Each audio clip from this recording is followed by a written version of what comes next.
نحمده ونصلي على رسوله الكريم. محترمو، تاسو اول نمبر دا ویډیو وګورئ، بیا یو څو خبرې کوم دی نه پس.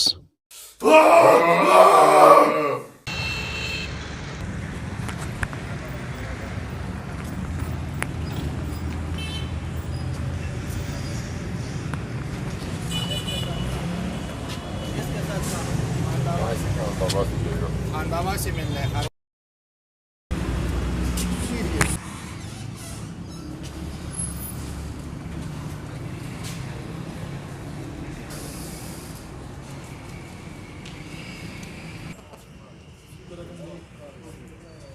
किसने मिलना है? खान बाबा का मिलेगा। तो क्या करना है? खान बाबा का मैं चिलन कर दे यार, ये तो हम लोगों का उजरा है, मेहमानों का उजरा है। चिलन क्या है? क्या चिलन मैं करेगा? चिलन करेगा, चिलन से आया। चिलन करने के लिए आया। मैं खान बाबा का चिलन में आया, चिलन खान से चलना है। खान अच्छा, मैं वो खान बाबा के साथ बात कर तो फिर आपको बताएगा। सही है, एक मिनट। ज्यादा वर्ष खान बाबा का आवाज कर वर्ष सड़े रह गए चिलन स्कूल हो लिया। मैं नहीं बैठेगा, मैं खान बाबा का चिलन देगा, नहीं बैठेगा।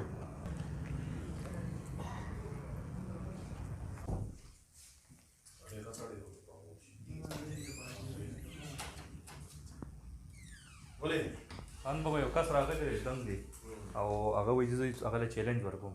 څوک دی؟ سو کس راغلی چې دم غونته کې دی څونه دنګ ډېر دم دی جی اواز یې نه راغی. او څه چیلنج وایي؟ کم دی نه؟ کارېدلی غونته دی چې نو کم تاسو ورته څه ونه وي؟ موږ ورته ښکاري چې نو بس نور څه وایي راغلی راپرې دا څه بس تصویر مسویر وباسي راپرې. هغه وایي خان بابا وی راوي غواړم. सही राजा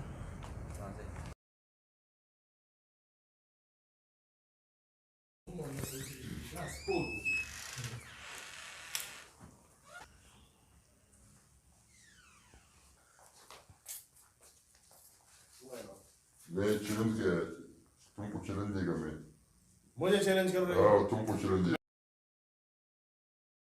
बैठ जाओ हमारे मेहमानों, बैठ जाओ, हाथ मिला लो, बैठ जाओ। बैठेगा, मैं चिलन से क्या चैलेंज कर रहे हो? ये हमारा अडेरा है, हम यहाँ किसी को चैलेंज नहीं करते। बैठ जाओ, बैठ जाओ, बैठ जाओ ना, बैठ जाओ, बैठ जाओ हमारे मेहमानों, बैठ जाओ। क्या चैलेंज कर रहे हो? क्या चैलेंज कर रहे हैं? लगाओ जोर, लगाओ जोर, लगाओ जोर, लगाओ। मेरी बात सुनो, तुम हमारे मेहमान हो, यहाँ नहीं पेशावर में। मैं और तुम दुनिया का सबसे बड़ा मैच कयूम स्टेडियम में बहुत जल्द।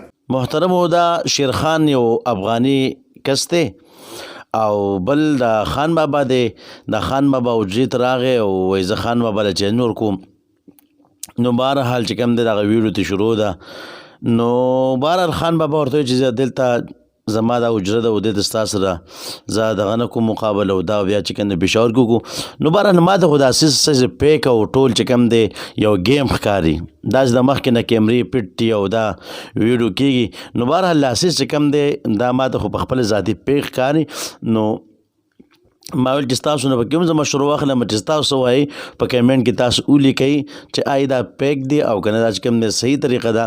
نو هر سړي ته چې کوم دی اختیار شته چې هغه خپل رایې پیش کړي. نو دا یو شارټ ویډیو مال چې ستاسو د وړاندې پیش کړم. الله رب العزت موږ له نیک عمل توفیق راکړي. وما علینا الا البلاغ.